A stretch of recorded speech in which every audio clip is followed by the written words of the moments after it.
Hey, what's up, everybody? My name is Andrew Davis, and you're watching Conversations in Pop Culture. And yes, I am scandalous like an Ashley, and I am extremely excited because I wanted to do this interview for a while. And I have with me Robin Coffins and Sarina Havok. So, welcome to the show. Hi. Thanks for having us. It's good to be here. Good to be here. Yeah, no, I'm a little nervous, everybody. I'm a little nervous because I have two very, very, very beautiful women around me who are amazing. And I am clearly the least attractive person in this room. So I know my place. I know my place. But all jokes aside, I am very, very excited to have both of you on because I love both of your works, and we're going to talk about that in a little bit. But I kind of want to allow you two to introduce who you are because there's a bunch of people who know who you are. There's people who have seen what you've done. There's people who know a little bit about you, but obviously I figured I would allow you two to introduce yourselves for those who don't know who you are, and they should be ashamed. Well, thank you. Well, you're the beginning of the brand. Well, so I'm Sarina Havok. And I'm Robin Coffins. And we are Amateur Productions. we're filmmakers, producers, models, Performers. What do we don't do is the question. We're vampires. I'm also nervous. So obviously, let me just kind of state a little bit. Obviously, you are in the adult world. It is a good way to put it. The nicest way possible. And obviously, you do things on, and I'll just say it, and I'll deal with the consequences. You do stuff on OnlyFans. You've done stuff for certain companies. I don't know what companies I can and can't say, but you've shot some adult content. Obviously, you shot with each other. Using a camera. I want to make that crystal clear. We're using a camera, yes. But obviously you do a lot of that stuff. So how did you two get started? Because you've been doing this forever, as far as I'm concerned. At least I remember. I mean, it's got to be more than 5 years. At least in my head, it does. And I don't want to date myself. And if any other questions come up, I will just plead the fifth. I kind of like that you know that though. Yeah, it's been what, 7? Between 7 and 8 years, yeah. I started camming before we met, actually. So I was a cam girl. And then when we met on Tinder, we 2016. We kind of immediately, like, I went to her house and we hooked up, and she eats butt on the first date. And then she had been wanting to cam for a while, so we started doing that together, and that's kind of what started us off. Yes, and then I told you, baby, you're not just a cam girl, you're a star. So we packed up our car and moved to Vegas in the middle of the winter. Yeah. And decided to become porn stars. Well, so like we kind of like packed up our car and we're on the road for a bit, and we were like making films that were kind of like story driven in our car on our phone cameras. But we were doing like shot for shot and like kind of, like story driven content. I was like a ghost hitchhiker, and it's like she'd pass by me and then she'd be driving down the same road and she passes by me again and she's like, what the fuck? And then she skids into the ditch and I'm like recording her skidding into the ditch and stuff. And you gave me that classic line. Gas, grass, or ass. No one rides for free. Yeah. So that was one of our first ones, and we randomly got nominated for the Trans Erotica Awards, just making videos while we were traveling. So we were like, I guess we're going to Hollywood. Yeah. So let's talk a little bit about this, because I mean, I think it's safe for me to say it, and if it's not, just tell me to shut the fuck up. But you two are a couple. You're a couple still, and I think you're married, if I'm not mistaken. Yeah. But at that point, were you married or were you just a couple, and then you were going along this and shooting together and going on this journey? Because that's what's interesting about the two of you, is that you're couple that's doing this together at a very pivotal point and choosing a certain path. I don't know how to phrase that any other way without Yeah. being story centric, but that's what's fascinating about this whole thing. At least from what I'm hearing. Yeah, we were just dating. We had just met maybe a few weeks before, like a month at the most, when we started doing the videos and stuff together. And she actually made me wait 5 years till I could ask her to marry me. But I was like, okay, I'll see you in 5 years, because I already knew I wasn't letting this one go. Yeah, so we kind of just got together. So one thing that we did early on, we had met and she told me how she wanted to go to Elizabeth Bathory's castle in Slovakia, like the Blood Countess. I don't know if you know about her. I don't. This is like news to me. Like, I don't know anything about this. Okay, so there's like this Blood Countess, who was Vlad the Impaler's cousin, actually. Who would bathe in the blood of her servants.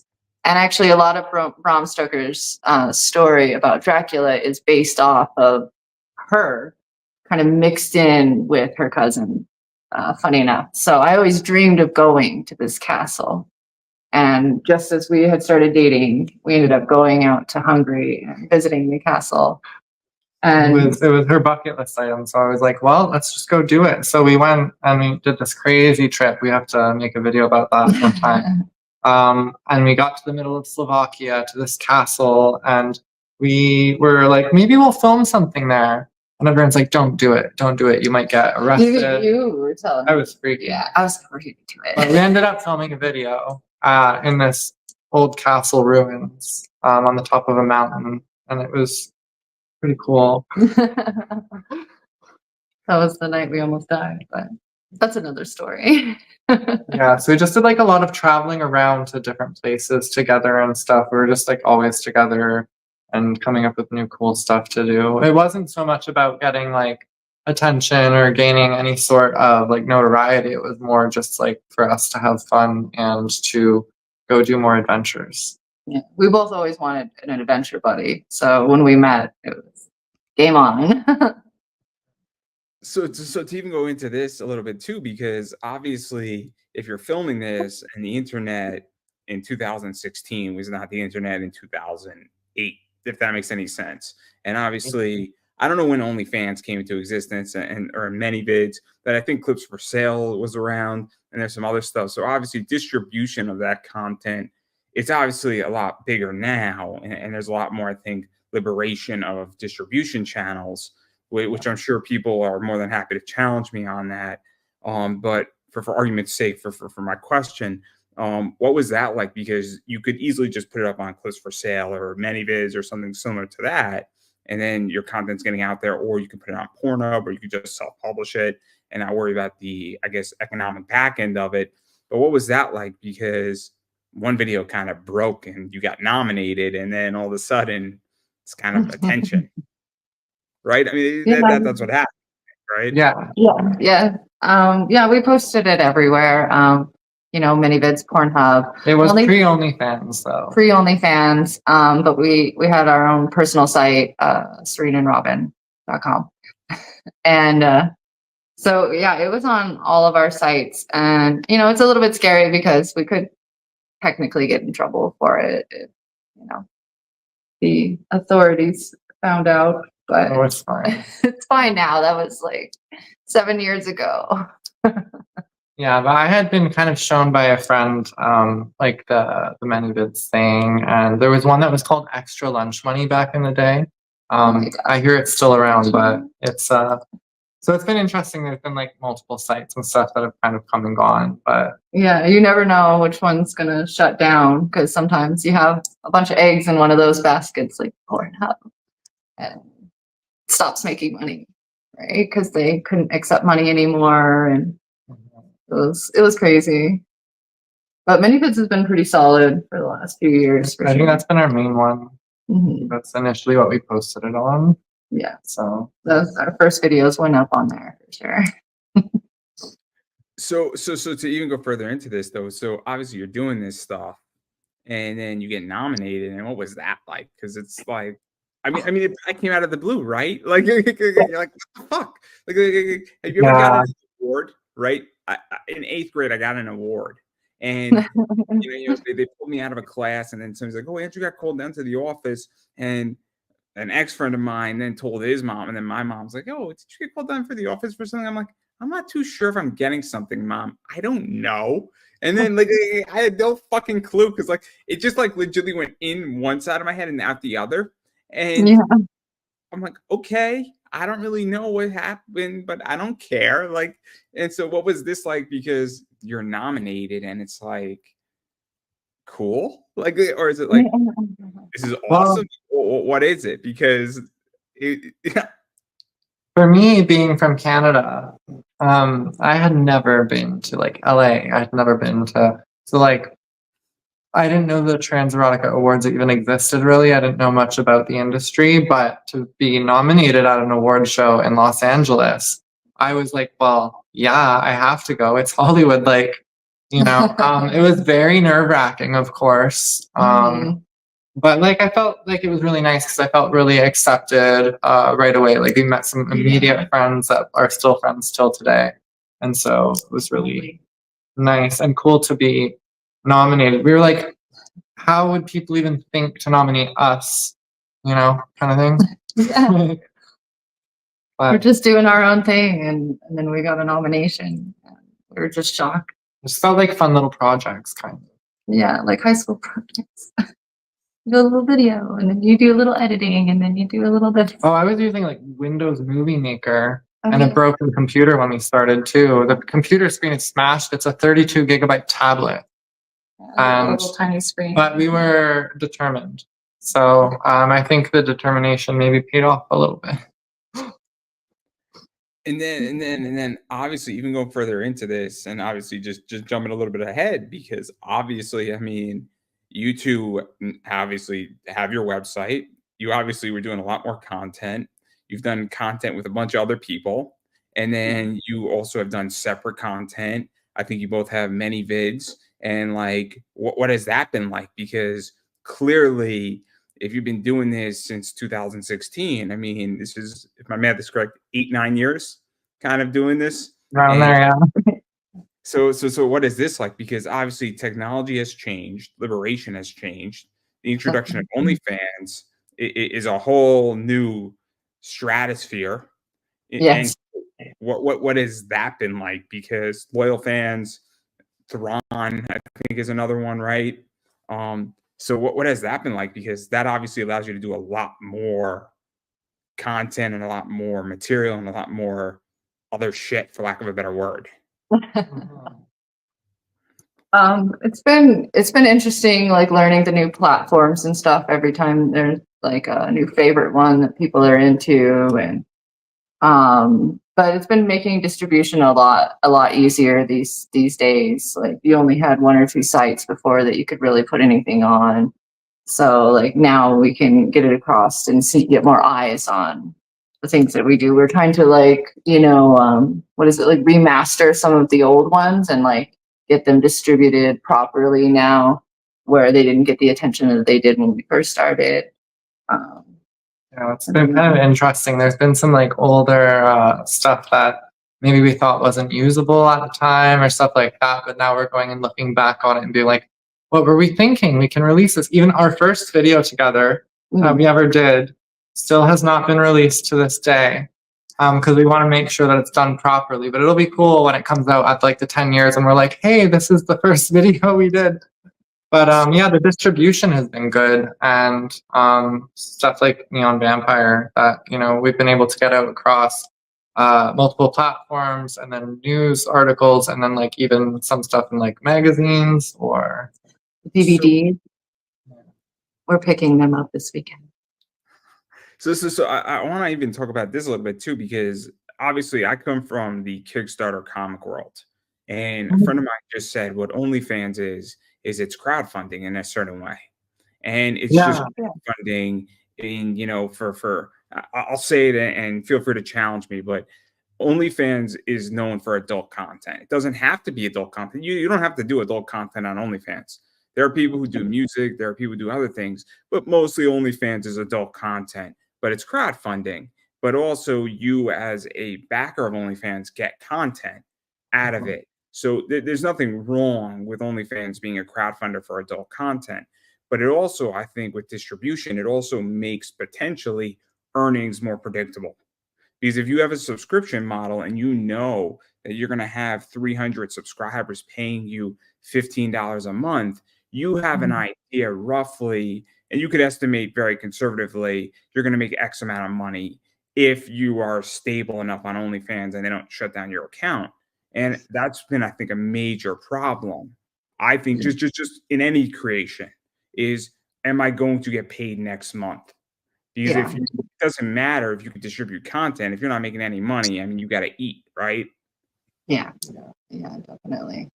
I've never thought of it that way, but that is a very interesting perspective, that it's a crowdfunding thing, because there is a subscription, so that makes a lot of sense. Yeah. That way, and it does open up a lot more content that we can use too. Like she was saying, that we had all this stuff that we did before, but it didn't really fit for, say, ManyVids or Pornhub or something.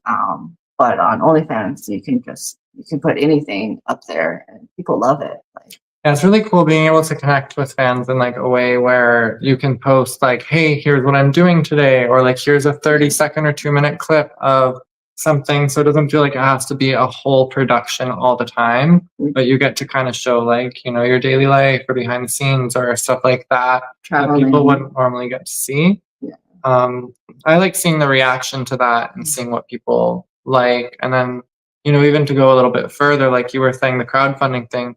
I think if I post like a video and it starts flying off the shelves, that's kind of like people voting towards, they like that sort of content, and that's what I, you know, might want to do more of. Because I mean, I back people on OnlyFans, and some of these women run polls.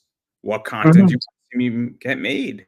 And I mean, you know, I'll be honest, as somebody, and hopefully the right people are watching, and not the wrong people, and hopefully I won't have to deal with a complicated issue with certain people in my household who may or may not be watching this, hopefully, and now have questions after this interview. But no, but in some ways, when I get to vote, I'm like, okay, cool, I want to see this. And then you have 400 people, and now it gives you an idea of what wants to be seen. You know, I poll on YouTube my audience on a bunch of stuff, right? Sometimes it's just television. What's your favorite character in, you know, that 70s show is a good example. That poll has no meaning, right? But also I say, hey, do you want to see more anime videos? Do you want to see more comp videos? Do you want to see more cosplay? Do you want to see more wrestling? And if my 50 people vote, you know, that's going to give me an inclination, if I run that enough times on data, of what my audience wants to see compared against real data that is given to me. And that's what I think is interesting. So that I find the whole thing really fascinating. But I'm not on OnlyFans as a content creator. I'm as a consumer. And I feel that it's very much that I get to connect also to certain people. Yeah, no, I think it's good too, because like I trust that input as well. Like, say I do it on Twitter and there's 50,000 people on there that are, you know, some of them can vote with, are they really supporting, or like, are, you know, there's bots, there's this, there's that. So like, I think the statistics are more pertinent on OnlyFans, I would say. So, let me ask you this. Do you also feel that when people are paying and you have to pay to vote, that also that opinion changes? Because now I have skin in the game. So if I back and I'm paying you $15 every month or $7 every month, and then I get to participate in your polls, obviously I have skin in the game with my vote. Versus on Twitter or X or YouTube, it's free. So somebody can say, I mean, you know, I'm asking a question about a TV show that has no merit on my production values. But if I'm asking a real opinion in a subscription model, I don't want to pull somebody who's not a member. If I have a subscription, I want to pull the people who are actually buying the subscription, because those are the people who are benefited. So like, I mean, maybe I'm wrong here, and maybe you disagree, and that's fine. But like, that's how I view it, is that I think when somebody puts money into something, their vote is more significant than when somebody is not voting for free. No, absolutely, yeah. It's good to know what your fans are looking for, because it does get kind of hard when you think you know what your fans are looking for. So it's definitely very helpful, the ones that are actually supporting you, to get their input for sure. And sometimes the things that you don't even think are going to perform do, because like, I mean, you're not really the sole arbiter of what someone's going to like. So it's kind of cool sometimes where I think, oh, I don't know if I like this video, but then everyone loves it. And then you're like, oh, okay, that's cool. So Yeah. does anything you ever publish shock you on what it does? Because that happens to me with my content. Is I'm like, why the fuck did this thing just do 1,600 views? I thought this was a stupid interview. And everybody's like, great, man, way to go. Like, and I'm like, I wasn't feeling it that day, man. No, dude, like, what the fuck's wrong with you? Like, so like, and what is even that like for you guys? Because you're obviously doing adult content, and you're like, oh man, I didn't feel that scene, and then bam, it's like, That's the one. Yeah. It's like the cherry pie effect. The song by Warrant. That's their Warrant, name. Yeah. That is like their big #1 song. But actually they hate it. They they hate it, and the producers, the record company, made them write it. So it's funny because sometimes you're just like, this is my cherry pie. Really? This one? This is the But, one? like, I've noticed lately, and I've noticed by talking to a bunch of other creators, that sometimes that is the case. That when you think you're doing the worst, you're having a bad day, you know, you don't want to do it. You just show up, you do it, you get through it, and you think it's gonna flop, and then it turns out to be awesome, and people love it. And so I think it's just actually doing the thing regardless, you know. Like I like to say, if you make something, then it exists, and if you don't make it, then it never will, you know. It exists forever. Yeah.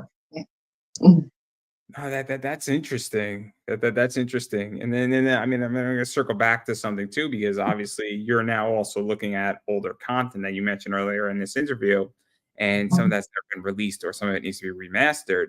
And I'm going through that with some stuff on YouTube myself right now, where stuff was released almost 10 years ago, and I'm re-releasing it, not even editing it. I'm just re-releasing it because it's been buried, and some of this Yeah. stuff's gotten like 5,000 views just in audio, but it's now I'm bringing it back into what I'm doing on YouTube as just an additional video, and it doesn't really matter to me, at the very least, what it does or if it's liked, because it's just in the lexicon of the library. And I'm curious Mhm. how you feel about that, because what is that like? Because it almost OnlyFans to some degree is a library. And it's almost like a Netflix position where you just have a fuck ton of content on Netflix. And Yeah. every time you add a video to OnlyFans, isn't it just another reason for somebody and adds value to your subscription? Yeah, definitely. I like to put up some like really old ones, and then I say this is like a classic, Serena and Robin video. You haven't seen it for a while, but trust me, this one's good. It's really old, but it's a classic. So I like archiving them like that too. I find, like you were saying earlier, with the like more recent technology and stuff, that as we've gone on through the years, like you kind of see the difference in the quality and stuff. And so at times I've been tempted to go back and just delete certain videos and say, look, this one is liked. And I say, Robin, I'm going to delete this. And she goes, no, like that's part of our career. That's part of the thing. And I think it is Our cool that history. people can watch it. Whether I like it or not, it is. You're like, all the colors are so part of bad. the colors are bad, or it's washed out, or like just technical issues that I don't think anyone's really worried about. But it shows that we came from somewhere, and now we're slightly somewhere else, slightly above the bottom. So I have a different view on that. So I am 31, and I'm planning hopefully to have kids. And so I would like my children to see their father's legacy for like 20, 30, 40 years. Or if you have a niece or a nephew, so I have a niece. And at some point, she's going to be like, oh my God, this was when my dad was or my uncle was 20, and then there's gonna be 30 fucking years of her hearing my complete first interview of me being stiff as a rock to just being completely like hammered on a show, all the way to being so technical savvy in an interview and like have the greatest interview I've ever had. And I've done every single one of those things so far. So like Yeah. for me, it's a legacy component. First thing more than anything else is that somebody can legitimately go through the last 11 years of my life on YouTube and be like, I get it. In which I understand how Andrew arrived here. And I'm not saying I want somebody to do that. You're more than welcome to go. You're more than welcome to anybody. But if you watch all 1,600 of my YouTube videos, you will get a glimpse of the last 11 years of my life. And Yeah, it's exactly. mind-boggling. So like that's what it is for me. So I don't know what it is for YouTube, but like maybe it's just content. It's like somebody loves this old school video. No, it's definitely like that for me. I like to put my stuff in chronological order. However, I get told that I should be putting the best stuff at the top. But yeah, because I also want to make like, like videos or like movie style about like the whole journey, basically, and then we have all the pieces to tell those stories. So I think it's important to keep the good old videos in your library that tells a story. And then oh, sorry, what were you saying? Oh, and that's the best part of I think about us. It's our story. No, I mean, look, I think that's everybody has their own positions, and again, I mean, it's kind of cool. I mean, and I'll say it about the both of you. I think it's really interesting when there's couples in the adult industry and they stay together and they're still together and they're creating content together.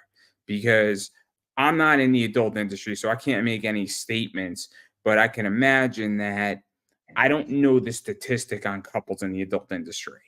But the fact that you two are still together, shooting things together, having a good time, and running a business together, I mean, it's clearly something that I don't think is the norm in the industry. Maybe I'm wrong. Maybe I'm speaking out of my ass. If I am, tell me to shut the fuck up again. But that's what I think is interesting about the two of you in particular is that I don't think this is the norm, for lack of a better word. Yeah, I mean, there are some couples in the industry. Um, as far as I know, we're one of the ones that have been together the longest, though. Uh, they, yeah, they do You can have plead the fifth complications for sure. at any point. You can plead the fifth at any point. Oh no! It's interesting because people ask us that a lot, like how it is, being a couple and stuff, and like I mean, like jealousy or this or that, or because sometimes those things can be hard. But I think that we've managed to deal with that pretty well. I like filming her with other people and stuff, so it works out for me really well. And I just like seeing pretty girls and pretty girls being happy and doing things together. So. Yeah, Makes my life easy. and we're pretty solid, like relationship wise. Like she's my person, Yeah. Nobody else really like. Well, like I dated other people. We've dated other people before. But like while we were together. While we were together. Yeah. But yeah, we're kind of just each other's people. It brings us together actually a lot, So we really start appreciating each other. I would like to say I could understand, but I can't. Because I'm not in that space. Like so I think I understand on a conceptual level. But I'm a very jealous person. I'm a very selfish person, with my partners and my future partners. I want them for me and only me. And I know my personality. And I don't know if that's such a bad thing, as far as I'm concerned. But Maybe it is. Maybe I have it wrong. I don't know. Everybody's different. Yeah. I think we might be the ones that are not as normal, you know? Like, but that's okay. I think everyone has their own like preferences and stuff. Yeah, definitely. I just We know a lot of people that's the that are problem. All I know is that if my wife is really hot and then she's with like another girl or another guy, it's gonna drive me mad. It's gonna drive me mad. Like that should be me, and how dare she? And then I would That's go fair. over, push him out, and I would take over. It'd be this. But there's like just some things you can't do with two people, you know? With only two people. You need another one. Yeah, like the Eiffel Tower. Yeah.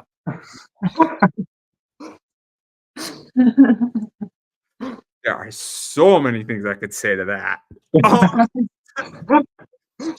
Because I know we're not talking about the Olympics. I know we're not talking about the Kind Olympics. of like the Olympics. Oh, That's oh my God. You gotta give me intense eye contact and a high five, or it's not proper form.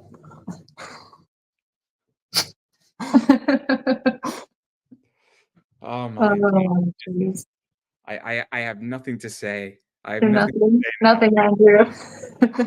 I understand where we're going with this. I get it. I understand why. I completely get it. I just have nothing to say. I have nothing to say. I don't know what I could say to make this better. All I know is that I'm at a loss for words. Maybe Oh no! maybe I should. What have we No. done? Should we get a medal? If this was an Olympic sport, just, Right. So funny story actually. I don't know if you know about this one, but our wedding night, we decided to have some friends over. And we had like 5 or 6 other girls to help us consummate our marriage. And it was pretty great. And we got an award for our wedding orgy actually. But we were like, why not have all the friends over? So it was a pretty good night, actually. It was great. I probably know that scene too, which is not good. Clearly, everybody's seeing this and is going to stumble across this. It's going to have new questions about my personal life. They're going to have new questions about my tastes after this. But I'm an adult and I'm a big boy, and I knew exactly what was going to happen in this interview. I knew exactly what was going to happen. I mean, at least you have good taste. what'd you say? At least you have good taste. That is true. That is true. That is true in a lot of ways. So I know one scene that was like that.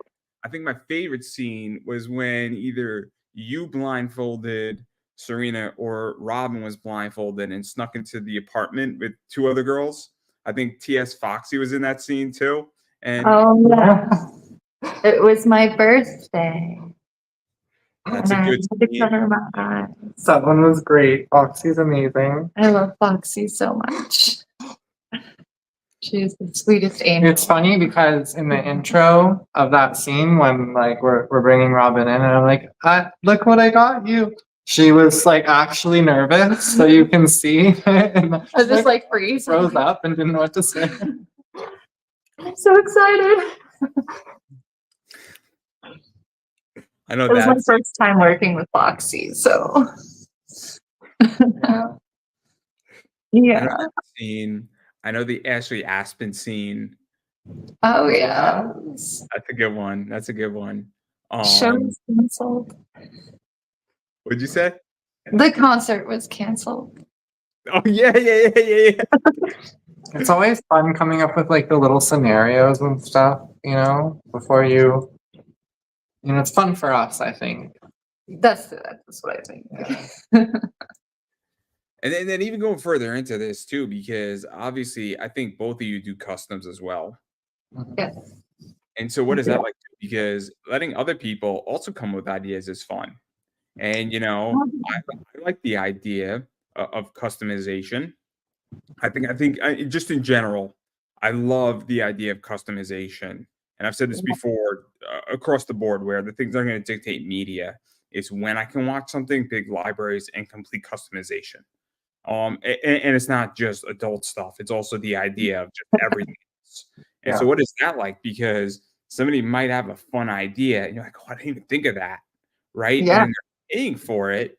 You're getting paid. You get the back end content, and everybody wins because the person who paid for it gets what they want. It gets released if you wanted to into the lexicon of what you've done, if you wanted to, and Yeah. then you get to shoot something that's like, "Oh, this person has a really interesting idea." And this is, I never thought of that, or I wouldn't do that unless I was being paid to do it. Absolutely. I have a lot of fun with customs actually. Because they're like really surprising, and like sometimes they'll give you like a full script and you're like, okay, I can do this. This is great. And they could turn out really well, and you're just like you're surprised because you put it up for sale and people love it and the customer loves it, and you never would have thought of doing that. Basically, you've had some really interesting customs. Yeah, For that's sure. interesting one. Involving various fruits and or legumes, not legumes, Produce. produce. Various produce, we shall Hey, say. look, sometimes you got to get clever on how you make a salad. Yeah, right. So now I'm like, maybe I'll just do a ranking list, depending on how many I got. But Watermelon. yeah, I kind of like the idea that somebody gives you like an idea, and a lot of time it is something I wouldn't have thought of. And then sometimes it ends up being something that you end up liking, and you're like, oh wow, I didn't know that. Thank you. Pink unlocked.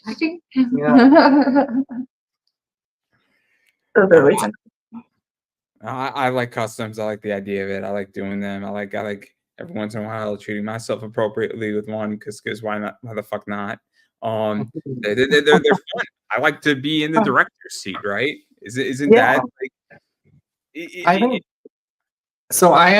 My thing is that I'm always like not sure exactly. Sometimes the wording is a little ambiguous. And so I'm like, I'm not sure that this is exactly what they want or whatever, but it's funny because every time that I do a custom, the person's like, I love it, it's amazing. But every time I go through that little like, I have to imagine the angles in my head and what they want to see and all that, like, You get a little I nervous. get a little nervous. I hope they like it. I just want it to be good. So, but every time they're happy. So, So far. yeah. We haven't had any complaints yet. Yeah. I enjoy it. I'm very, and when I give a script for a custom, I'm general, but if I want certain things done and said, and I'm gonna make sure that's said. But I like to give artists the ability to create. It's kind of Right. like you can't tell me how to run a podcast. You could give me an idea of the points you want to talk about, but you also have to realize that I'm going to structure it around those points.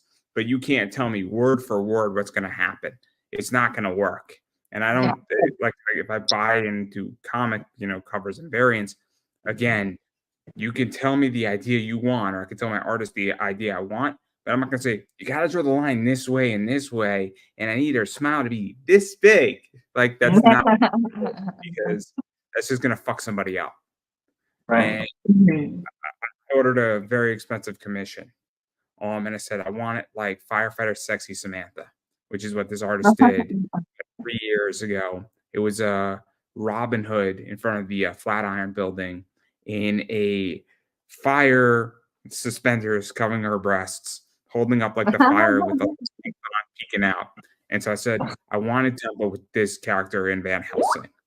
And that's what the artist did, but I didn't tell him how to do it. I said, I want it in this style. And the cover I want, just play around with whatever you want. So you got Van Helsing in firefighter's pants with the suspenders covering her breasts, which are large. And instead of blonde hair, she's in a top hat with the Van Helsing goggles. The thing's gotten like 15,000 likes on Instagram. Wow. Wow. From Awesome. the artist. Pretty good. It was an expensive commission. It was like $300 worth every penny. Oh my gosh. Wow, that sounds really cool though. I have to check that out. It's not for sale. No. I've had offers on it. I've had offers on it, and I'm like, I'm not interested. So I One of a digress. kind, you know? Right. Sorry.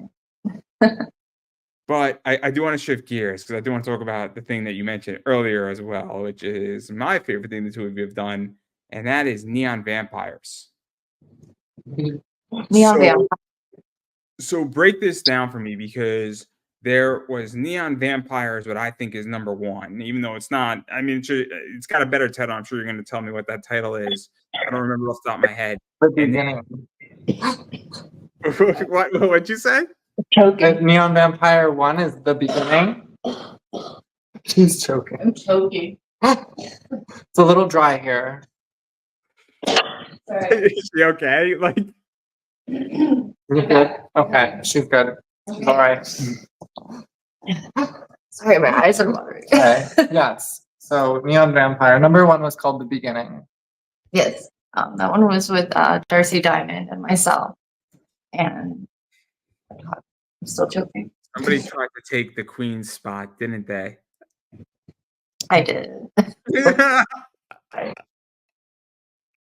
Mm. So the mission, well, the story is about the vampire queen, you know, stalking me and then changing me so that she could have a companion.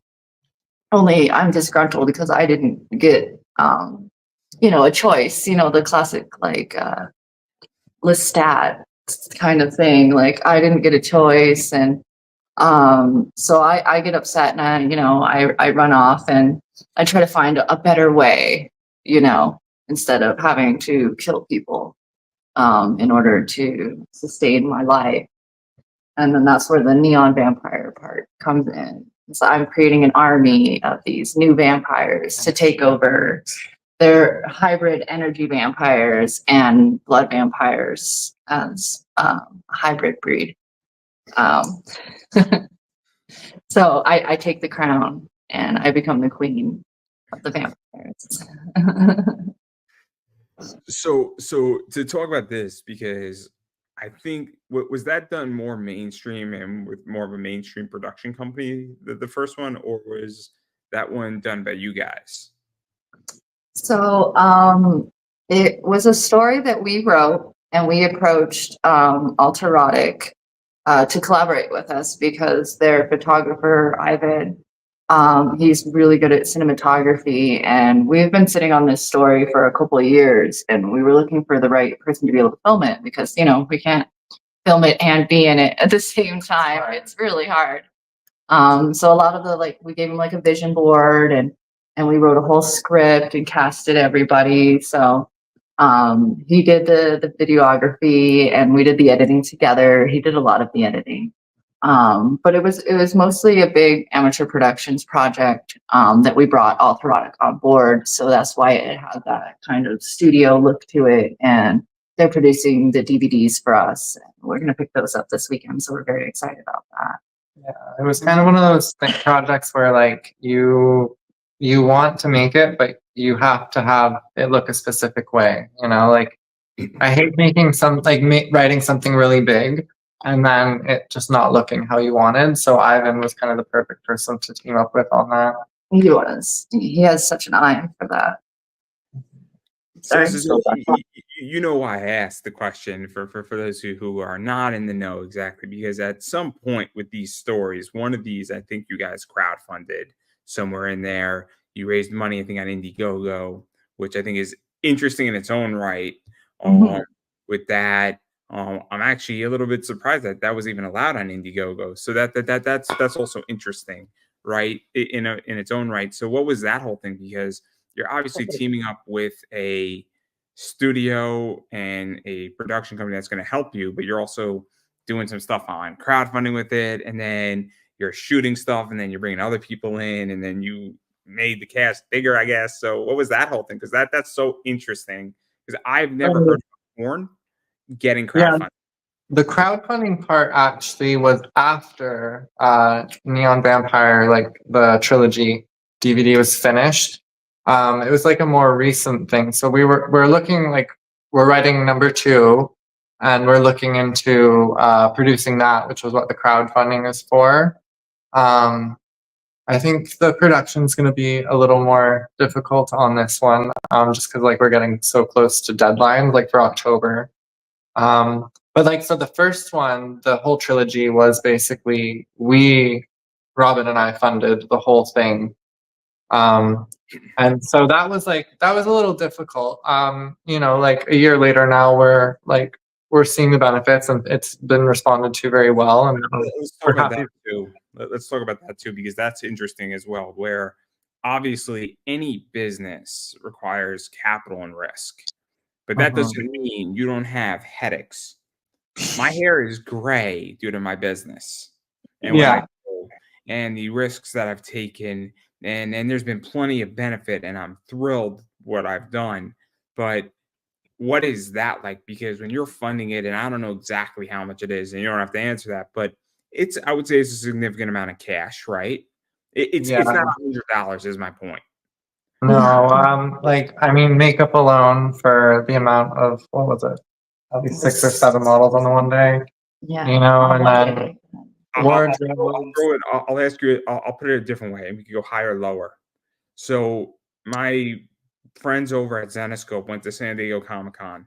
It ran them about $40K to go out to San Diego for a 4-day convention, by flying out, shipping books, getting materials. Now you're at a Comic-Con that has 200,000 plus people. So they made their money and they didn't go broke. So I don't think it was that money, right? No, it wasn't that much. I think that was the thing, like with Ivan and with the way that we do things, is like we just put a lot of care and effort into like the set building. We went out and physically scouted locations, and we'd actually take pictures and stuff beforehand, and put them on the on the script sheet to show exactly what we wanted and stuff. And then, so I think book is what you're doing. Yeah, and I was actually talking, so it's funny you mentioned comics, because I've been saying to her, I'd love to have a short comic version of Neon Vampire done, just because like the story is there and everything, and it was kind of been like an endeavor to return to like the story-based stuff that we were doing initially, and like, we just like making films and making it look cinematic and stuff, and then it's adult content, but also like, I don't know. We always wanted to do the kind of Xena that you wanted to see. It always gets like up to this tension and then cuts off. Well, what happened after that part? Like everybody wants to know. Yeah, I enjoyed it. Yeah, it was interesting because we posted just the safe for work parts of each scene on YouTube, and it went over 1 million views, and it got our channel into that, like the Google partner program and everything. So people reacted really well on YouTube to it, just to the safe for work acting scenes. Yeah. And then it was like, they're like, we need more. And I'm like, oh, we might want to make more of just the exposition. Yeah, it has like 4 million now, I think. I don't know. Like your channel. It's got a fair bit. Imagine that. I have a video that has 40,000 views, and I'm so proud of it. I'm so proud of it. Like I feel so important. And then like you're like 4 million views, just nothing. Just nothing. No, it's like our first. We were shocked when I was watching the numbers go up. That's like the cool thing. Like, we put a lot of effort, but sometimes like, what if it doesn't go? And then it was you had a YouTube for years. Yeah, my YouTube hadn't been growing, and then I put that one up, and people, I think they're like searching for like Vampire Diaries and stuff like that, and come across it. So yeah, it's great. Like, also just nothing. Just the timing. I think the timing too, right? Because it was Halloween. We released it for Halloween, and we did like one scene that 1 week, and then the next, and then the next. So, but sounds like an adult. Like Neon Vampires is an adult version of Van Helsing that was on Sci-Fi. Yes. We were kind of. I really love like what would you call it? We were watching like some bad Canadian sci-fi stuff, like Lex and stuff like that, even. And just like kind of stuff like that. I really love the cheesiness of it, but also like it's lower production value, but it still is interesting, you know? Kind of that Trailer Park Boys kind of thing. I like bad films sometimes. That's because you're Canadian. Mhm. So many things, just so many things. No, I find it interesting though, because again, when you produce something and you put real skin in the game, it's very different than when somebody else is footing the bill. I had a Right. French comic creator said, when you mortgage your house to do your book, you have to tell me what to do. And so there's a reason why nobody gets to tell me what to do on my show anymore, because I'm paying for it all. And it's my responsibility. So I get to call the shots. So if I don't feel like interviewing somebody, I don't interview them. And I'm extremely selective because it's my show. It's not somebody else's. And if somebody's being a dick and they're not a good person and they're not doing something I want them to do in whatever industry they're in, guess what? You don't get an invitation on my show. In the last 90 days, 15 people have asked me to be on my show. I've accepted 3 out of being solicited. Oh, wow. Wow. Well, thank you for having me. Yes, thank you. But I solicited you. It's different when you solicit me. So the reason is that Don't say that. That was your word. What would you say? Don't say it that way. No. I requested to interview you. I'm you teasing. got to me, and because there's a bunch of people who I don't, in which that if I go and reach out and say, hey, I would like to interview you for my show, that means that I view you as a qualified candidate to fit into my show. When somebody reaches out to me, 9 times out of 10, they're desperate looking for an interview to promote their shit, and they're not going to be beneficial to me. And it sucks. It sucks because it's like I have to be a dick about it and I have to be an asshole about it, but I also have to protect the brand. When I'm interviewing the voice actor of Rock Lee, I don't want to put somebody who is in their first comic book who is not good at this, right? It doesn't have any credibility. The two of you have credibility in your sector. We try.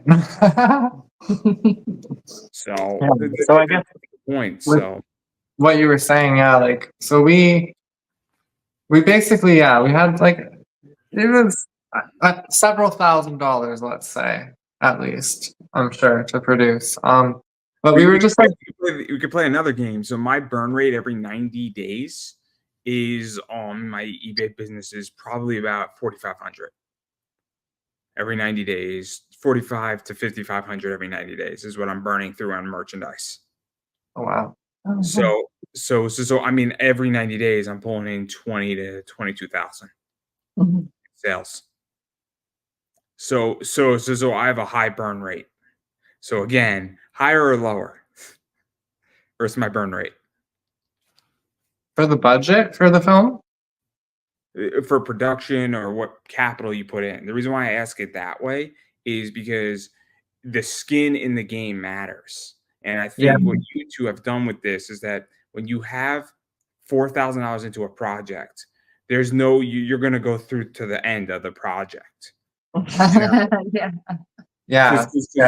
Winston Churchill said it best: if you're in the middle of hell, you might as well keep going. Well, the thing is that like, so there's a lot of companies that do production and stuff, right? But so typically how that works is you do the day and you do your job, you go home, you get paid, and then they make the money on that scene. Typically, you don't see like residuals or anything like that for it. So you get paid the one-time payment, and then that's that. So this was more like we wanted to make like a cool, big, well-produced, studio-looking scene, without the massive budget, without anyone kind of, having that input. So then we got to kind of make what we wanted with it, but more for the models, so that everyone who is in it has rights to sell the video, and so we make what we make off of it, and then every model that was in the video also sells it on their own platforms to make their own. So like they will get paid in perpetuity for it now, more or less, as long as it sells or has clicks. So you have granted a license to every model to sell it, and they don't necessarily get a royalty, but they have a license that is part of their contract for being in the film. Right, yeah. So they can sell it and make whatever they make off of it. They don't we don't really exchange information on any of that. That's just, Well, there's minimum prices and stuff, so Yeah. like no one undersells each other. And that's the performers. There were some people that were extras, but You have taken a license wholesale deal, essentially, where on wholesale, because I deal in wholesale, everybody, you can't sell a comic book for less than $12. If you bought it for $4, and so if somebody has found out that they sold it for less than 12, they might get a warning not to do it again. And then after that, they might be kicked out of it. But if there's 5 books and they bundled 5 books, and the 5 books collectively mean that that first book that should be sold for 12 was sold for 10, but it was in a bundle, that's a different discussion. So Yeah. that's stipulated in the contract. it's an unspoken rule in my world, is that great, you sold a whole thing that equaled $150 and everybody bought it for 50. Sure, one thing had to give over here if we break it down, but it's just the way it is. But that's what you've essentially done, which is an interesting business model.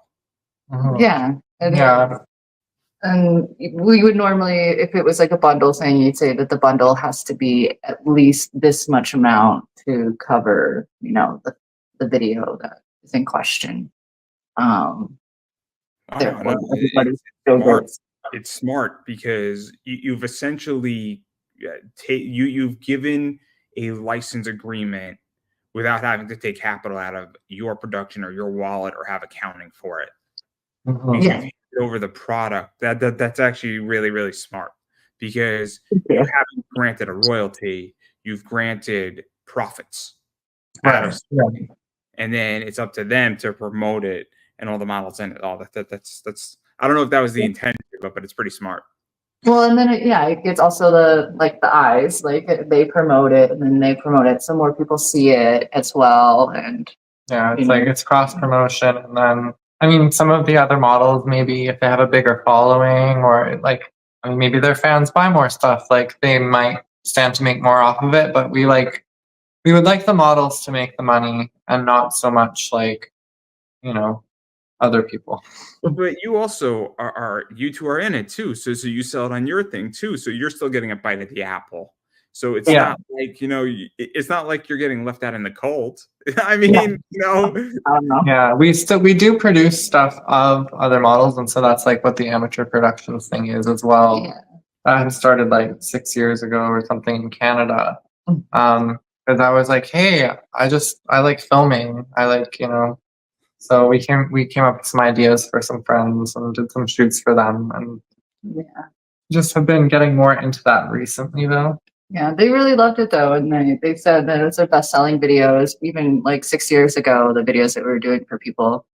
But yeah, we just have a bit of a different business model as far as that goes. It's about the community more than it is just about one person or us. No, it's interesting.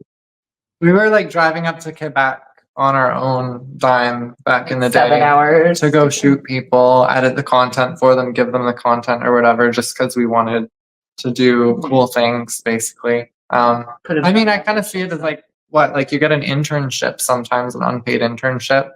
And so that's you're gaining knowledge and information, No. I mean, again, I'm always interested in other people's business models. I'm always interested in other people's business models because, again, I have my theories on my business model. My business model is very simple. I buy a product for X, I sell it for more than what I bought, and plus fees and all that stuff. And I try. This is what's crazy. So I sell a lot of cards. I buy them at a wholesale price of $4. I sell them for $8. It's $2 cheaper with free shipping than if you buy directly from the company. So everybody's happy because everybody made or saved money. And then with baseball cards, every once in a while I get a parallel and those cards trade for sometimes 40, 50, $60. And then you sell those on top of it. So that's just bonus. And when you're buying in so much bulk that it's random, it's not random. So that, but it's still cheaper for everybody to get what they want with free shipping, and it's $2 cheaper. And so I'm still making a good chunk of money, and I sell a lot of those cards. So, but I'm always interested in other people's business models because it makes me smarter. So yours is kind of similar, though. That's the thing. We want it to be good for everyone, basically. So, I mean, you win, they win, everyone's happy. My favorite customers are the one who buy 50 of the same card, and I'll tell you why. It's not the price that's the issue. I actually make less money by selling 50 of the same card. I make that money up in shipping. Because when somebody buys 22 cards, you put it in one fucking envelope, and it saves hours. Like it saves my tongue licking the envelopes. It saves tape. It legitimately, I calculated that it's better for me to make 50 cents less per card if I could send them all to one person. That's fair. I've done the envelopes, I've done the tape, I've done the calculations, and legitimately, I make like $4 more by making less money.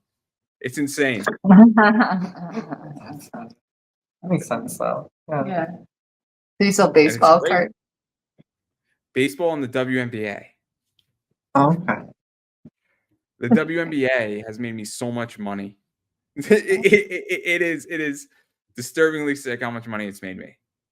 Between me gambling on it and selling cards. Who knew? Oh, I didn't. Yeah. I knew about the digital ones. Oh, yeah. But I want to talk about something else regarding this too. So you're gonna have physical media too with it. So you're having DVDs with this? Yes. Yes. So what is that like? Because physical media is kind of coming back a little bit, and it's kind of so correct me if I'm wrong. So I just bought from Zenoscope, and I have a good relationship. They just did a Blu-ray on Kickstarter, and I could watch what they did digitally, and I'm probably gonna watch it digitally, but I want the physical Blu-ray because A, you can't take it away. B, I wanted to support them. It also came with a bunch of comics, but more importantly, it's kind of a cool keepsake when you have a Blu-ray of something, right? Like it's the same thing when I buy anime, things that I like, I want on Blu-ray, but then also have some collectible cool shit with like DVDs and Blu-rays that are just dope, right? So like it's kind of fun when you have like an cool like Afro Samurai DVD that opens up that has like real art. It's like a trifold art thing. It's awesome because it looks so cool, right? And like all my friends are like, oh, dude, when are you gonna get rid of that? I'll buy it from you. I'm like, yeah, that's not happening. So like what is this like for you? Because I don't know if somebody wants a DVD of this or they want the collectible media side of this because it's kind of I don't know what it is exactly, but I think it's cool. Yeah, we're gonna do bundles and stuff too because we have posters. Excuse me. And we have scripts and stuff that we're gonna include with the DVD sales, and physical media is back though. We're very excited, and there's nothing like a good nostalgic DVD to hold in your hand. Like it's like a whole other feeling. We have a few DVDs over there, and I think they're pretty cool as keepsakes. Yeah. Yeah.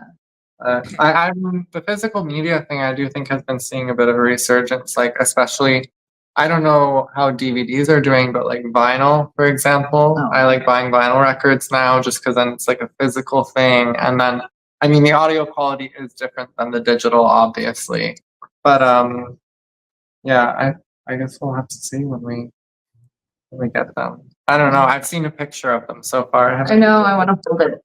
Let me ask this because do you two do cons like Erotica X and All-Con and all that stuff? I mean, I don't know anything about this. This is definitely way out of my perspective on anything.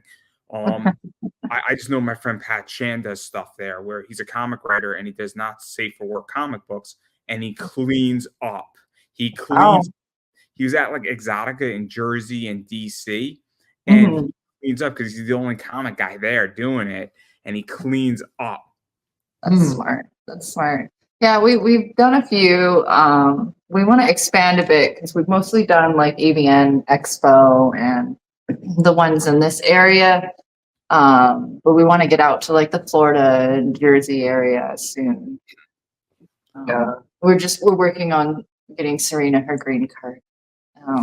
So it's all of our focus is in like one place right now. So Because the reason why I ask is that I think your DVDs would be really cool at a con because it's yeah, physically there. You then can sign it, right? Because that's always fun, right? Because yeah, that to me is the real play, right? It's kind of right. like you meet your favorite adult porn star. I think I can say that that's not offensive, right? No. No. I'm making sure. You know, it's you'd be surprised what's offensive and what's not. So Yeah. they're signing a DVD there, and they're like, cool. Now I have something that's really cool. That's like it's signed by both of you, and then maybe somebody else is there who was in it too, and now you have a really cool thing. Because I like getting my Blu-rays of anime stuff signed by voice actors, like because then it's That's like it's cool. fun.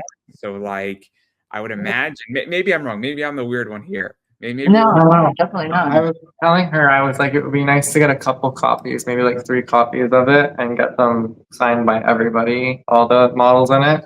I mean, we probably could pull that off.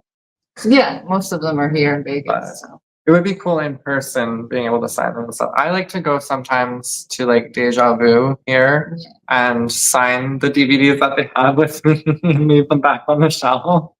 And then I'll post on Twitter and say, hey, I just left this one here. Go find it. Go find it. And then, it's kind of cool when you see it's gone. You're like, somebody got it. Yeah. no.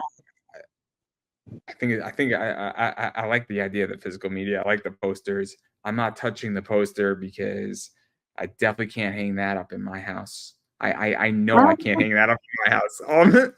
If I would like to live in my house, it's definitely not going to be hung up. I was saying like, we have like t-shirts and stuff with like me and Robin and Darcy on it with like the moon and all that. But I was like, maybe if we just take off the title and it doesn't say Neon Vampire, it just has like 3 vampire ladies and there's just no title and it's ambiguous. Maybe, we could get away with that. the last time I wore an offensive shirt, I wound up getting a free beer at Texas Roadhouse. So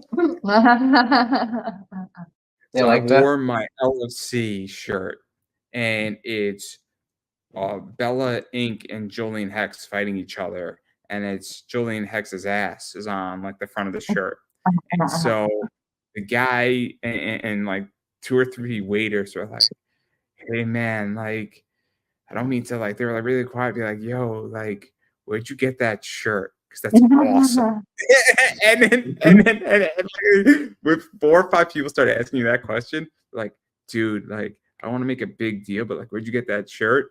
And then my mom hates that shirt, so that's why I wear it all the time. So Right. To keep some on you, and then when people ask, you'll be like, here, I have one for you. $50. 50 bucks. oh no, I love it. I think merch with this would be dope. I think it's gonna be so smart. Like I think that you should have done a Blu-ray too with it. So we were wondering about Blu-ray. We're talking to somebody about possibly doing some Blu-rays. Like, I've never used Blu-ray, so Yeah. What? I didn't know.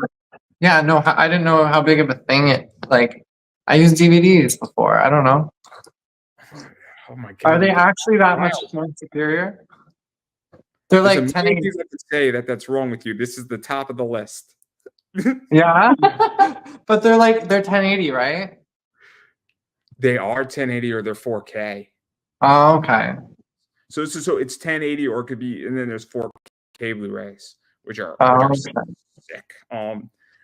Again, I just if I have the choice between a DVD and a Blu-ray, and the Blu-ray is $5 more, I'll take the Bluray. Okay. Well, that's good to hear, actually. Yes. We were wondering about that. I mean, but like it's just I'm not opposed to DVDs, but it's just like I've left the DVD world. Like, does that make any sense? Like, Yeah. I have an Xbox like One X, and it's a Blu-ray player, so like it just makes sense. Where like I don't even have a Blu-ray player, I have an Xbox. that solves Right. that problem. That makes sense. Yeah. PlayStations did that too. I'm a Nintendo girl, so. Oh my god, how deep do you go with your Nintendo? Hmm? How deep do you go with your Nintendo? Oh, I don't know. I really like Zelda and Metroid. Those are my. My favorite system is the GameCube. The GameCube was great. With Mario Kart Double Dash.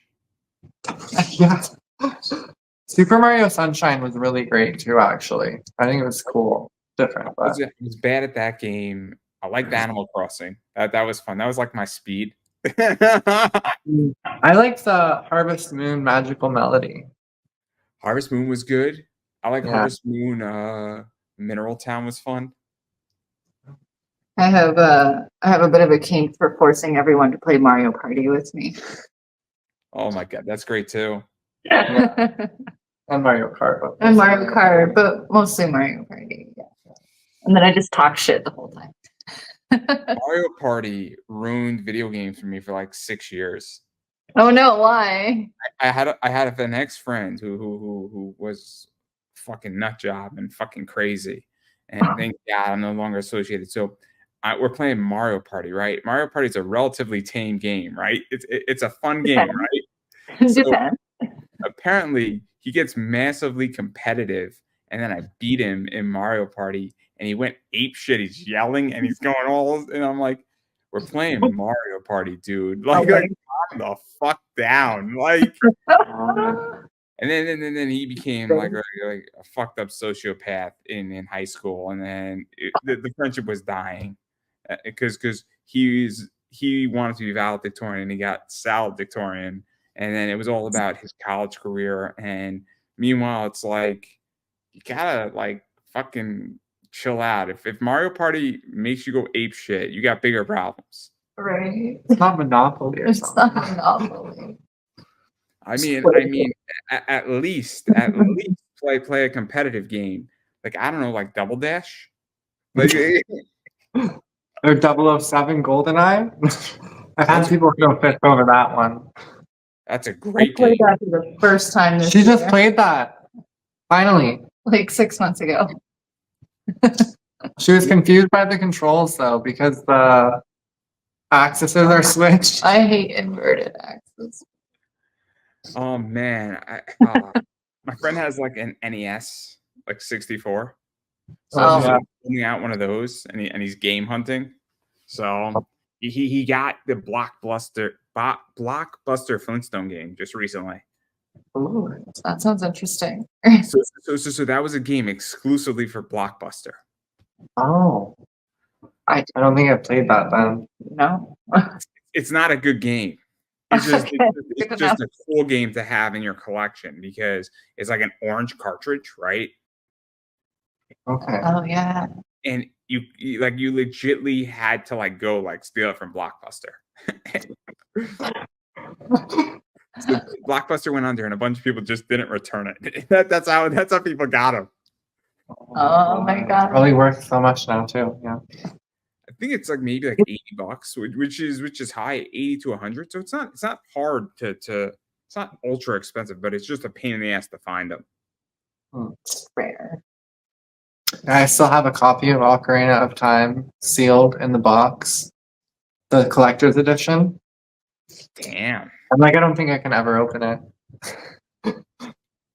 Oh, that. Man, I don't even remember Ocarina all that well. It's been a while. I was deprived. I didn't get a GameCube until I was like 12. Oh, okay. That makes sense. Yeah. Mhm. So I was That's playing a like really good game. You can still play. I like watching her play Zelda or games that I've already played. I made her play Metroid. I made her play Zelda. Mhm. Because then it's like interesting seeing how somebody else interacts with the game, you know? How I solved the puzzle. She solves the puzzles differently. it's so interesting. I'm a Mario girl, so I was always into Mario, and she got me into the Zelda thing. It's pretty good. I'm Sonic the Hedgehog guy. Sonic was great. For You're the totally a Sega Sonic. Genesis Sonic. Yeah. Sonic 2. Sonic holds a special place in my heart though, because I know Ian Flynn has been writing Sonic the Hedgehog for a while, and I had him on my show on Sonic's 30th anniversary. Nice. So that was cool with a wrestler who it was fascinating. Then I've introduced Ortiz, who plays Amy Rose from the Sonic franchise, and then I introduced Colleen O'Shaughnessy, who plays Miles Tails. Oh wow, that's cool. Tails is my favorite. So I'm lucky enough, and then Awesome. the Hedgehog movies. Yeah, it's really cool. The movies. I'm shocked that the movies actually kind of are pretty good. Oh, they're excellent. They're excellent. It was everything. The first one was good. The second one was better, and the third one's going to be even better than that. Keanu Reeves is Shadow the Hedgehog. Oh my god, really? I was shocked. I went into it expecting them to be bad. And then I was like shocked and surprised. I was like, those are actually good. Like, and for a video game movie, It was better than Detective Pikachu. it was better than Mario. The Mario movie, Yeah, a little too, I don't know. It was weak. it wasn't enough story. I love the Mario movie. It was great. It was adorable, but I was great, but I feel like there wasn't enough of like an arc and I feel like it was like a big nothing burger. at maybe the kind end. of rushed. It was rushed, yeah. I knocked the camera. I don't know. I really enjoyed Detective Pikachu, but then I saw it in theaters and I got free Pokemon cards, so I really can't complain. Oh yeah, that Good. would be true. I'm not a big Ryan Reynolds fan myself. Why? Because it's the same character in everything that he does. He's just Ryan Reynolds as Pikachu or Ryan Reynolds as Deadpool, or it's like always the same character. I thought he was pretty good at Detective Pikachu. I could see it in Deadpool. I could see it in Van Wilder. I could see it in Waiting. Waiting was a funny movie though, for a lot of. It's a good movie. Yeah, that one is good. I'll give you that. I did like Detective Pikachu though. I mean, I'm not gonna hate it because it's Pikachu and I'm obsessed with Pikachu, but it's just like it's Ryan Reynolds. Damn. I don't know who else could have done it, but I don't know. And I think it was big boots to fill to be Pikachu. It is very big boots to fill. Pikachu. There's like 3 other people who could have done it. There's really only 3 other people who could have done it. Well, who do you when I think? tell you, what? What do you think? I think Vin Diesel could have done it. I really do. And hear me out on this. Hear me out on this one. You think he couldn't do it, but he can. Now there's 2 other people, and one of them is crazier than you think, but it's brilliant. I would have wanted to see Joe Pesci as Pikachu. Oh my god. That would have been something. And then the other one that would have been great is Bradley Cooper. Bradley Cooper. Okay. I was thinking like Jack Black, but See, I don't think that Jack would be Black an can do interesting it. Pikachu. Because Jack Black to me is perfect as what Kung Fu Panda. Yeah. Yeah. What about Dan DeVito? Oh my god. It would be great. Arnold Schwarzenegger. That would be I mean, now we're just getting off the chain here. Yeah. I Polly Shore. That's too much. That went too far. Sorry. Who'd you say? Polly Shore. Encino Man. Oh my god! Buddy. There's a lot of. I think Bradley Cooper would be really interesting as a detective too. I think Bradley Cooper could have done it really well. I'll give you that one. But I would love to see Joe Pesci as Detective Pikachu. That would be awesome. Completely like Goodfellas Joe Pesci as Detective Pikachu. Just replace all the lines with Goodfellas lines. Oh, you have an Academy Award winning movie right there. It would be a completely It different would movie. be funny. Yeah. It would be the real version of his. No, I love Pokemon. I love Pokemon. I'm wearing my Pokemon shirt. I absolutely Get a adore Pokemon. Pokemon shirt. We've been playing Pokemon Go lately, and the spooky Pokemon just came out. So that's been great. Just caught my first Pumpkaboo. I used to go to the bar where I used to live, and it was a Pokestop. Mhm. So what I would do is that I would use it to hit on girls. How did that work? It worked like 50% of the time. Just like as a conversation starter. Yeah, well, absolutely. Because it was non-threatening. I'm like, yo, I'm playing Pokemon Go.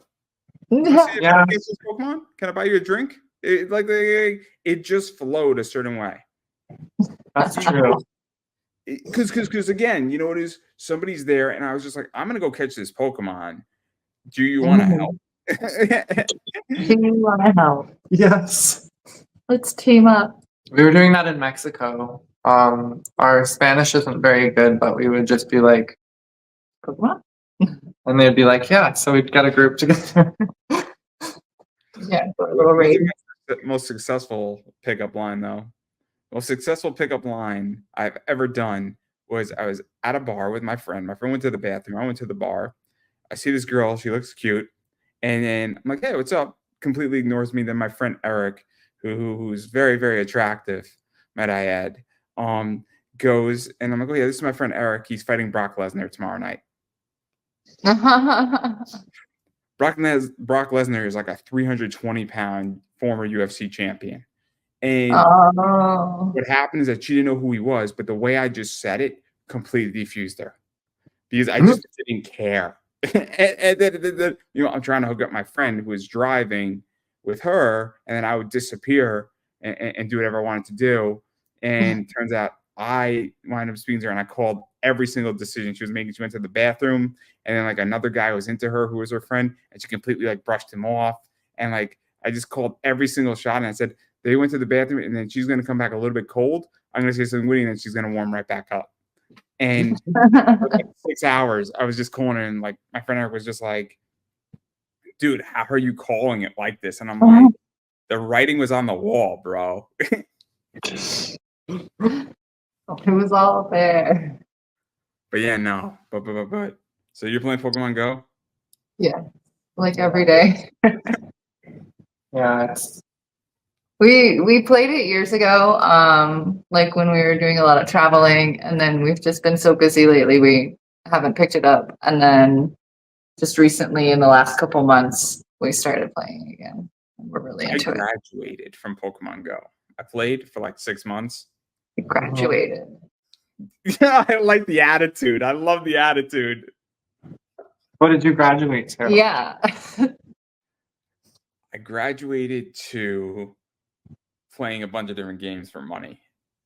Oh, that makes sense. What games do you play for money? Mecha Domination. I played Ant Legion for money.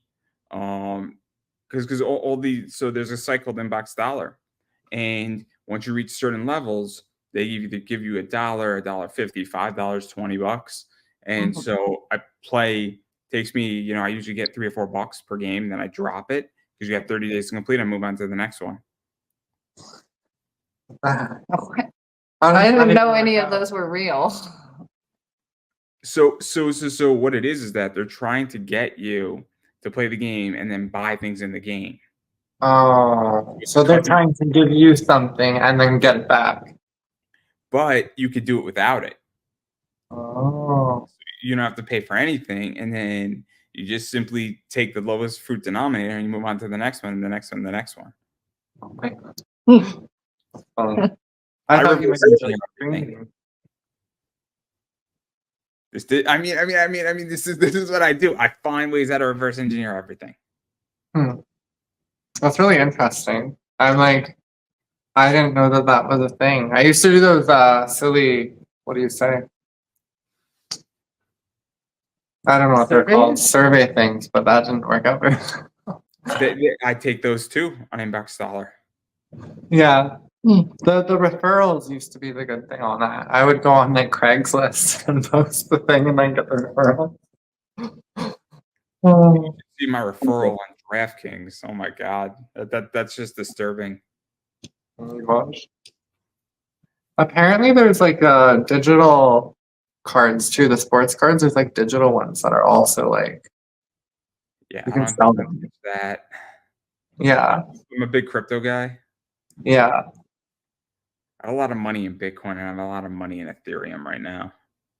Hmm. I was an early investor.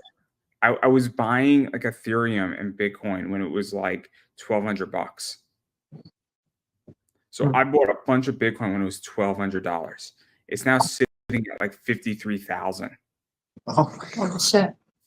Wow. Congratulations.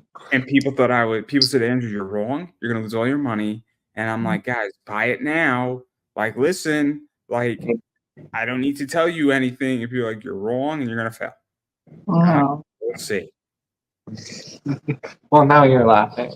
Yeah. Now who's laughing? And I'm still telling people to buy Bitcoin because I still am buying it. I think at 53,000, it's dirt cheap. I think it's dirt cheap as an asset. I think it's significantly underrated, and I think Bitcoin in the next 5 years is going to be worth 150 to 200,000, easy. So I think Bitcoin, the gains are off the chart. I think Ethereum is going to be worth even more. For I don't think Ethereum is going to be worth 200,000. I think it's going to be worth like 8 to 9. Oh, jeez. Wow. But this is the beautiful thing. It doesn't matter when you get in. It matters that you're in the game. That's all that matters. Yeah. Because with debasement of currencies, I mean, this is what it looks like. But that's a whole different economic conversation. I'd much rather do a career because that's way more interesting. Yeah. It's way more interesting to my audience anyway, because my audience doesn't listen to me on finances. But if they did, they'd be rich. Right? Maybe they should. But yeah, so obviously you got physical media, you got the posters, you have the OnlyFans stuff, many bids. I'm sure that I'm going to be spending money with you at some point with something. What, I don't know. I don't know why you just did this. Just teasing being you. silly. She knows way more than she's letting on about me. I don't know what you're talking about, Andrew.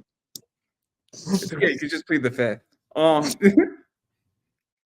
yeah, so obviously, I'm curious where both of you see the industry going, though, because you've been in it for a while. A lot of changes have occurred. A lot of things are happening. I think there are many battles going on behind the scenes. I think Texas with Pornhub is a big one. That's public. If I don't know the whole details, but I think that's going on in Texas, and I think a few other states. But I also think that it's complicated to police the internet. Yeah. But and then there's also other battles where taking down content being stolen, being on other sites, it gets taken down, then it gets re-put up somewhere else, and then it gets moved around. And so there's a lot of other crazy shit going on.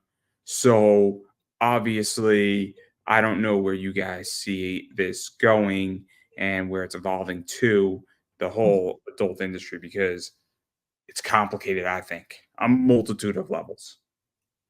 Yeah. It's definitely complicated.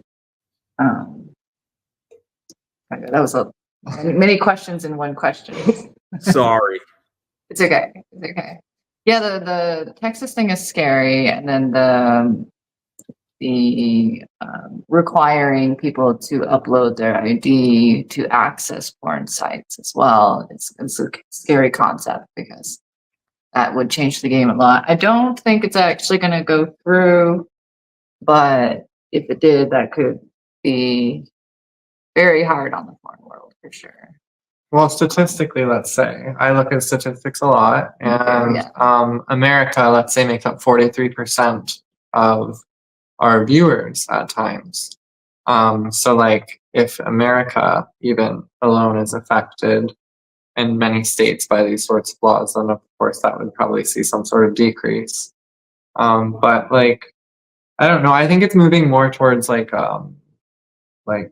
creator run sort of things. A lot of the creators are kind of getting to a point where they know the ins and outs. They know what is needed and what doesn't work. And so I think that a lot of the creators are starting to make businesses around what creators need and for creators as opposed to, corporations and stuff. It's a new age.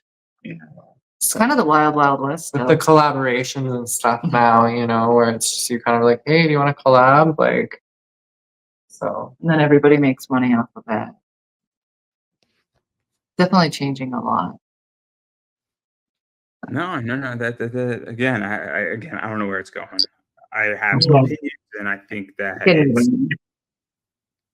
again, I'm not in the industry, and I don't know where it's going exactly. I think I know where it's going, but I also think that the people who are trying to do this, I don't think that they're necessarily going to win what they're trying to do. Right. Yeah. I get the idea, and I get the righteous side of it, where Yeah. obviously we don't want minors looking at this stuff, which I think most people think is good, but I also think that there's a bigger issue where you need to be watching, your kids for lack of a better. Exactly. And also it also falls upon the idea that maybe you need to put blockers on your computer.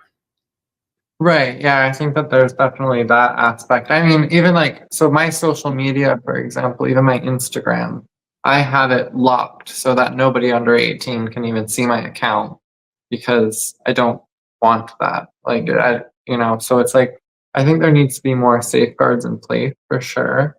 I mean, my YouTube account and all my videos are 18 plus. Now, if yeah, I do someone the slips through, same. it's going to Even slip if there's through. nothing in it that's bad, I still put 18 plus just because of the nature of.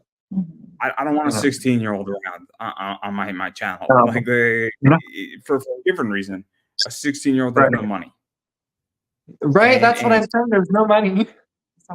But they'll as far as the having to upload your ID to access a porn site, they'll just take their parents' ID.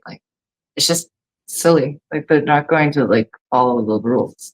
But I like how you're they're going to take their parents' ID. Their parents are already up, so they'll just use their parents' account. They'll just use their account. Yeah, exactly. I don't know. I just think it's more hurtful than what it will help in the long run. I think people just don't want to take responsibility for things, basically. Monitoring their children's consumptions. Yeah, no. It's also, I mean, there's other issues too, where parents are having massive disconnects with their kids right now in America. It is a bigger problem. So if I have children, I'm gonna know, and I hate to say it, it's gonna sound fucked up when I'm gonna say it, but I'm gonna have built a profile for my kids. So I'm gonna know when something's wrong before they know it's wrong, and before my significant other knows what's wrong, because I'm gonna have a profile and I'm gonna know my kids' idiosyncrasies and all their ticks and their tats and their whatever else. So I'm gonna know when something's wrong with my kid. Right. So, and I think a lot of parents aren't doing that right now, and I think a lot of them are just not connecting, and that's where part of this is coming from. Is that somebody's just trying to scapegoat it? It's the same thing that happened in comics with the comic code. But again, I can't prove it, but that's just my thoughts. But I get why it's being fought over. I just don't think it's the right reasons to fight over it, or is it the right solution? So I don't think it's the right solution or the right reasons to fight over. But I digress. Enough about that. I don't know if you have anything else to add. Not really. Thank you for having us. It was a lot of fun. I'm going to give you a chance to promote yourself. So where can people find both of you, find out what you're doing, all that fun stuff, everything in between? And where can people check out the DVD, get the clips, all that stuff, get Neon Vampires, many vids, all that stuff? So I'm at Sarina Havok, SARINA HAVOK on Twitter, TS Sarina Havok on Instagram. And then just if you Google Sarina Havok, my name, you'll find everything. Yeah, it's true. And then of course I'm at Robin Coffins on everything. TikTok, Twitter, Instagram, ManyVids, Pornhub, OnlyFans, and SarinaandRobin.com is our personal website. Yeah. So the DVDs are, yeah, they are. Well, we have the pre-sale available on the website, but I'm gonna put them up for actual sale. When we get them in our hands, this we will weekend. be putting them up. Monday, we're supposed to pick them up. So very excited, and we're gonna sign some and put those up for sale too. So I'd be very excited. I have no words for how excited I am. And then obviously this is my show, so I'm going to promote myself, and I'm just going to keep saying it is that you got to support what people are doing, whether that's following people on social media, subscribing to their OnlyFans, liking their Instagram, Twitter, TikTok, YouTube, whatever they're doing. All that fun stuff goes a long way. Again, support isn't just not money; it's also liking, saying hi, all that shit. So please go do that. And then as far as I'm concerned, everything that I do, I am Pop Anime Comics on Twitter/X, Pop Anime Comics on Instagram, Pop Anime Comics on Facebook, Pop Anime Comics on YouTube. We have 781 subscribers. So come join the party. We're having a good time on YouTube. Got a lot of cool stuff coming out. Got a lot of content coming out.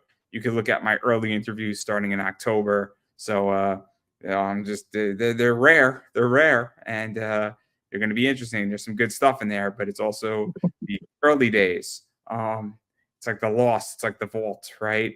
I'm opening up the vault again. So you all get to see that.